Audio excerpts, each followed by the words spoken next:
रामपुर जंगल की मंडी में सिर्फ अनाज नहीं बल्कि पक्षियों की हैसियत भी तोली जाती थी। रानो, तुम्हारे इस बिखरे हुए बाजरे के बदले मैं सिर्फ 2 मुट्ठी धान दे सकता हूँ। लेना है तो लो, वरना आगे बढ़ो। कालू भाई, 2 महीने की खून पसीने की मेहनत है ये, इतनी बेरुखी क्यों? अरे टुन्नू, जिसकी जैसी हैसियत उसकी फसल का वैसा ही मोल। बाजार भावनाओं से नहीं, रसूख से चलता है। उसी समय बाजार के मुहाने पर एक अजीब, बदसूरत और घायल पक्षी तड़पता हुआ गिरा। कोई थोड़ा पानी दे दो, मैं कई दिनों से भूखा हूँ। मुझे बस किसी पेड़ की निचली शाख पर शरण चाहिए। अरे दूर हटो इससे, इसके बदन के घाव देखो, जरूर इसे कोई छुआछूत की बीमारी है। ये हमारे पूरे बाजार को बीमार कर देगा। डर और अंधविश्वास के मारे बाजार के सभी संपन्न पक्षी उस लाचार से दूर भागने लगे। ये कोई पनौती है, इसके पैर इस पेड़ पर पड़े तो हमारी फसलें सड़ जाएंगी। भागो यहाँ से, वरना हम तुम्हें जंगल से बाहर फेंकवा देंगे। मैं बीमार नहीं हूँ, बस एक बड़े बाज के हमले में घायल हुआ हूँ। मुझ पर दया करो। जहाँ पूरा समाज उस लाचार को दुत्कार रहा था, वहीं रानो चिड़िया भीड़ को चीरती हुई आगे बढ़ी। ठहरिए आप लोग, किसी की लाचारी को बीमारी का नाम देकर पत्थरों से मारना कहाँ का न्याय है? अगर आज हम इसके काम नहीं आए तो हमारी इस चेतना का क्या फायदा? रानो, तू बहुत बड़ी समाज सुधारक मत बन। अगर इसे अपने साथ ले गई तो इस बाजार में तेरी फसल का एक दाना भी नहीं बिकेगा।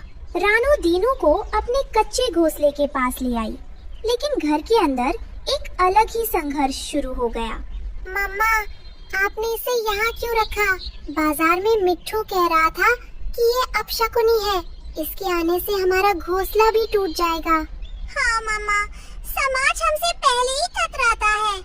अब तो लोग हमारे घर के पास से गुजरना भी बंद कर देंगे। रानू ने बच्चों को पास बुलाया और उनकी आँखों में झांककर समाज के असली अपशकुन का चेहरा दिखाया।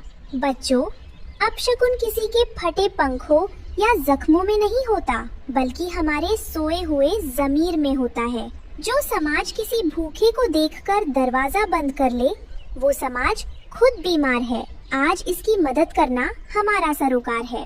रानो सिर्फ घोंसले तक नहीं रुकी, उसने अपने छोटे से खेत का एक हिस्सा दीनू को सौंप दिया ताकि वो आत्मनिर्भर बन सके। दीनू भाई, ये जमीन का टुकड़ा आज से तुम्हारा है। इस पर अपनी मेहनत की फसल उगाओ और सर उठाकर जियो। किसी के आगे भीख मांगने की जरूरत नहीं है। रानो बहन, पूरी दुनिया ने मुझे ठुकराया, पर तुमने मुझे इंसान समझा। मैं इस मिट्टी का कर्ज अपनी जान देकर भी चुकाऊंगा। रानो की इस दयालुता से कालू कौवा और हरिया तोता चिढ़ गए। उन्होंने रानो के परिवार को आर्थिक रूप से तोड़ने की साजिश रची। उस गरीब चिड़िया का घमंड बहुत बढ़ गया है। उसके खेत में जाने वाले नहर के पानी को पत्थरों से रोक दो। जब फसल सूखेगी तो अपने आप उस अजनबी को लात मारकर भगा देगी। साजिश रंग लाई। रानो के खेत का पानी रुक गया और फसलें सूखने लगी, पर रानो के हौसले नहीं टूटे। रानो, पानी के बिना आधी फसल बर्बाद हो चुकी है। क्या हमने उस लाचार की मदद करके कोई गलती कर दी? नहीं टुन्नू, परीक्षा जितनी कठिन होगी, कर्मा का फल उतना ही मीठा होगा। हम झुकेंगे नहीं। दीनू ने देखा कि उसकी वजह से रानो का परिवार संकट में है। उसने दिन रात एक करके अपने जख्मों की परवाह किए बिना काम करना शुरू किया। रानो बहन ने मुझे जीने की वजह दी है। मैं उनके परिवार पर कोई आंच नहीं आने दे सकता, चाहे मेरी जान ही क्यों न चली जाए। कुछ महीने बीते। रानो और दीनू की मेहनत से खेत में फसलें थोड़ी हरी होने ही लगी थी कि एक शाम कुदरत का मिजाज अचानक बदल गया। रामपुर जंगल पर एक ऐसी प्राकृतिक आपदा टूटने वाली थी जिसने अमीर और गरीब का अंतर हमेशा के लिए मिटा दिया। जल्दी करो मिट्ठू, हरियाली, अपने पंख समेटो और अंदर आओ। ऐसा खौफनाक तूफान मैंने अपनी पूरी जिंदगी में नहीं देखा। आसमान फट पड़ने को है। जी, मैं सारे सोने के सिक्के और कीमती सामान अंदर छुपा रही हूँ, लेकिन हवा इतनी तेज है कि हमारा ये आलीशान घोंसला चरमरा रहा है। अरे तुम पागल हो क्या? डरो मत, हमारा घोंसला जंगल के सबसे ऊंचे और मजबूत पेड़ पर है। हमने इसे बनाने में पानी की तरह पैसा बहाया है। नीचे देखो, वो रानो का कच्चा घोंसला आज वो मिट्टी में मिल जाएगा। कुदरत भी सिर्फ गरीबों को उजाड़ती है, हमारी दौलत को नहीं। लेकिन हरिया तोता ये भूल गया था कि जब विनाशकारी तूफान आता है तो सबसे पहले प्रहार उसी पर होता है जो सबसे ऊंचा और घमंडी बनकर खड़ा होता है। अचानक एक बहुत तेज बिजली कड़कती है और वो सीधे हरिया तोता के उसी सबसे ऊंचे पेड़ के ऊपरी हिस्से पर आकर गिरती है। बिजली के गिरते ही पेड़ की वो मुख्य डाल, जिस पर तोते का आलीशान महल जैसा घोंसला टिका था, बीच से टूटकर नीचे की तरफ लटक जाती है। पापा बचाइए, हमारा मजबूत घोंसला टूट रहा है। मेरे सारे खिलौने नीचे गिर गए। पापा हमें बचाइए। नहीं, मेरी जिंदगी भर की कमाई, मेरी दौलत, कोई मदद करो। कालू कौआ भाई, कोई तो बचाओ। इस अचानक आए तूफान में रानो और टुन्नू दूर के जंगल में अनाज लेने गए हुए थे और वहीं फंस गए। टुन्नू, हमारे बच्चे घोंसले में अकेले हैं और ये तूफान हमारे कच्चे घोंसले को उड़ा देगा। हे भगवान, मेरे बच्चों की रक्षा करना। तूफान के इस सन्नाटे और अफरा तफरी का फायदा उठाने के लिए जमीन के नीचे से काल रूपी काला सांप बाहर निकला। दीदी, मम्मा पापा अभी तक नहीं आए। बाहर देखो, वो सांप हमारे पेड़ पर चढ़ रहा है।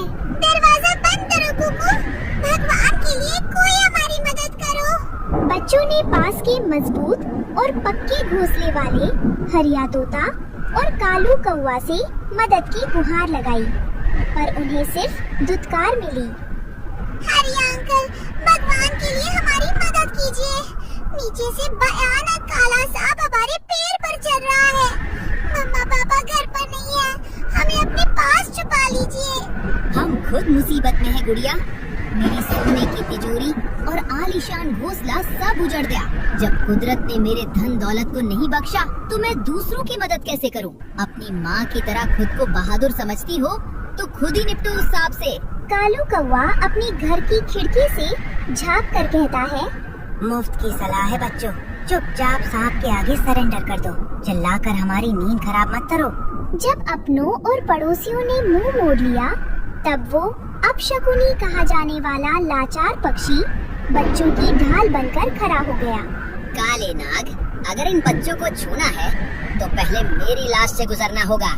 ये उस माँ के बच्चे हैं जिसने मुझे जीवन दान दिया था। दीनू ने सांप से सीधे हिंसक तरीके से लड़ने के बजाय अपनी बुद्धि और तूफान की ताकत का इस्तेमाल किया। डरो मत बच्चों, जब तक तुम्हारा ये चाचा जिंदा है कोई तुम्हारा बाल भी बांका नहीं कर सकता। सुबह जब तूफान थमा, रानो और टुन्नू रोते हुए अपने घोंसले की तरफ भागे, लेकिन वहाँ का दृश्य देखकर उनकी आंखें फटी की फटी रह गयी। मम्मा, कल रात अगर दीनू अंकल ना होते तो हम जिंदा नहीं बचते। जिन लोगों को आप अमीर और बड़ा कहती थी, उन्होंने हमारे लिए खिड़कियाँ बंद कर ली थी। रानो बहन, हमें माफ कर दो। कल तक हम जिसे अभागा और अपशकुनी समझ रहे थे, आज वही इस जंगल का सबसे बड़ा मसीहा निकला। तुम्हारी दया की जमीन ने आज हमारी अमीरी के घमंड को दफन कर दिया। बाजार के पक्षी अब दीनू को सम्मान की नजरों से देख रहे थे। रानो ने दीनू के सामने अपना सिर झुकाया, पर दीनू ने उसे रोक दिया। देख लिया ना, जमीन पर बोई गई दया की एक छोटी सी कमली वक्त आने पर सबसे बड़ा छाता बन जाती है। पैसा आज है, कल नहीं, पर जो सरोकार और दया हम दूसरों को देते हैं, वही हमारी असली सुरक्षा बनकर लौटती है। उस दिन रामपुर जंगल ने सीखा कि इंसानियत से बड़ा कोई मजहब नहीं और संस्कारों से बड़ी कोई पूंजी नहीं। रानो का वो छोटा सा घोंसला आज पूरे जंगल के लिए प्रेरणा का एक चमकता हुआ दिया बन चुका था।